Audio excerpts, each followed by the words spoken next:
జస్ప్రీత్ బుమ్రా ఒక ఇండియన్ క్రికెటర్గా ఇండియాకి world cup గెలిపించడంలో తన వంతు పాత్ర పోషించిన బుమ్రాగా మనందరికీ తెలుసు. కానీ అతను ఈ స్థాయికి రావడానికి తన వ్యక్తిగత జీవితం, తన లైఫ్ ఏంటో చాలామందికి తెలియదు. ఈ స్థాయికి రావడానికి బుమ్రా చాలా కష్టపడ్డాడు.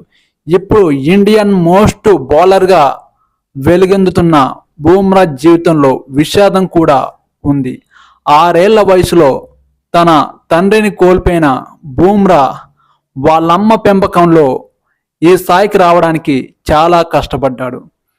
బుమ్రా తండ్రి చనిపోయిన తర్వాత అండగా ఉండాల్సిన బుమ్రా తాతగారు వాళ్ళ తాతగారు వీళ్ళని వదిలేసి వెళ్ళడం వల్ల బుమ్రా వాళ్ళ అమ్మగారు తన కష్టంతో బుమ్రాని పెంచి ఈ ఇండియన్ క్రికెటర్గా తయారు చేసి ఈ స్థాయికి తీసుకురావడం జరిగింది.